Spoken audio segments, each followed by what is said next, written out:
മഹി, എന്തൊക്കെയായാലും അവനിട്ട് രണ്ട് പൊട്ടിക്കണം. അവനെ കാണുമ്പോ അവളുമാർക്കൊരു ഇളക്കമുണ്ട്, അതെനിക്കങ്ങ് സഹിക്കുന്നില്ല. ഇതിന് അസൂയ അറിയാമോ?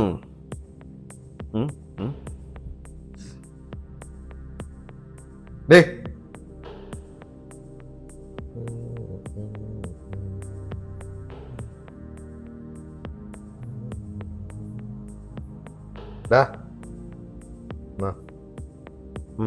ഭഗവാന്, ഈശ്വര രക്ഷിക്കണേ ഭഗവാനേ.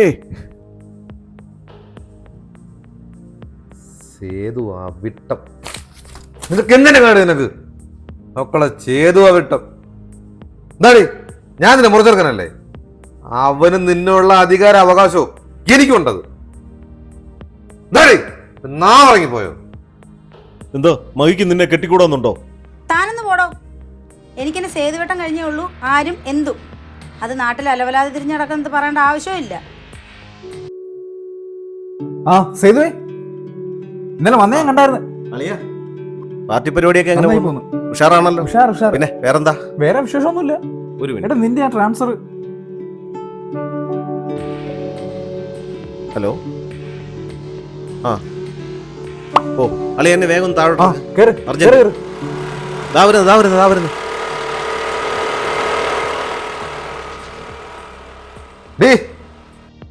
നീ അവനെ കണ്ടെങ്കിൽ തിളക്കണ്ട. അവനുമായിട്ടുള്ള നിന്റെ വിവാഹം നീ മറന്നേരെ.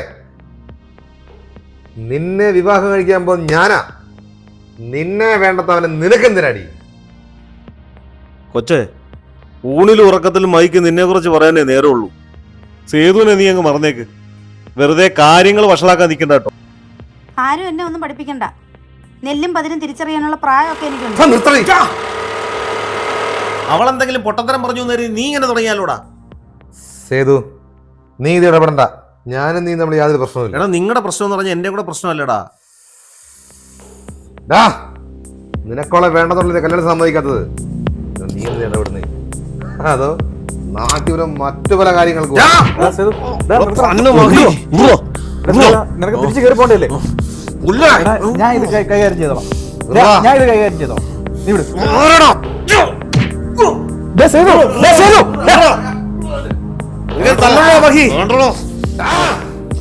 വിട്ടുകളടാ മുഖി. എടാ മകി, എന്നാലും നീ വേണ്ടായിരുന്നടാ. വേണ്ടായിരുന്നു. എടാ പന്ന താറി, കുടുംബത്തിന് പേരുദോഷം ഉണ്ടാക്കാൻ ജനിച്ചവനെ നീ ഇതല്ല ഇതിനപ്പുറം നാറിയ കളി കളിക്കുമെന്ന് എനിക്കറിയാം. സ്വന്തം ബന്ധങ്ങൾക്ക് വില കൊടുക്കാത്ത പര നാറി. അച്ഛാ, എനിക്കുള്ള ഒരു ഇഷ്ടമാണ് അച്ഛാ. ഇവള് സേതുവിന്റെ പെണ്ണാണെന്ന് നിനക്കറിയാം. എന്നിട്ട് നീ നെറിവേട് കാണിക്കുന്നെങ്കിൽ നീ ഒരു മനുഷ്യനാണോടാ? ഇനി മേലാൽ നീ ആ തറവാട്ടി കയറിപ്പോടും. പിന്നെ പോകാം. എന്നെങ്കിലും നീ നന്നായെന്ന് എനിക്കും നിനക്കും ബോധ്യപ്പെടുമ്പോ മനസ്സിലായോടാ? വാ മോളെ.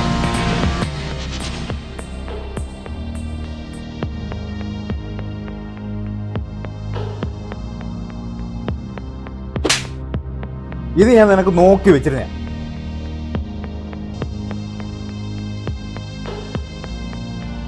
ഒടുക്കല് തടിയായി പോയി. ആ നരന്ത് പയ്യെ അവനെ എന്നെങ്കിലും എന്റെ കയ്യിൽ കിട്ടും.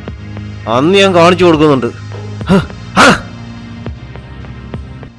വേണ്ട, ഒന്നും വേണ്ട. ഞാൻ ആലോചിക്കുകയായിരുന്നു, ഞാനിതൊക്കെ ആരാടാ? ആർക്കും വേണ്ട തലവലാതി. നീ ഒന്ന് ആലോചിച്ച് നോക്കിയേ. ഇവർക്കൊക്കെ ഒരു ആവശ്യം വന്ന ഞാൻ മാത്രമേ ഉണ്ടായിരുന്നുള്ളൂ. സേതു അവൻ നല്ലവൻ, മിടുക്കൻ, എവിടെയോ ജനിച്ച് വല്ലപ്പോഴും മാത്രം നാട്ടിൽ വരുന്ന അവനെയൊക്കെ സ്നേഹിക്കാൻ ഒരുപാട് പേര്. ജീവിതത്തിൽ ഞാൻ തിരഞ്ഞെടുത്ത വഴികളൊന്നും ശരിയായിരുന്നു. മാറണം. ഞാൻ അപ്പയെ വന്നിട്ട് വരാം. ആർക്ക് വേണമെന്ന് പറഞ്ഞാലും അപ്പയ്ക്കനെ വേണമെന്ന് പറയില്ല.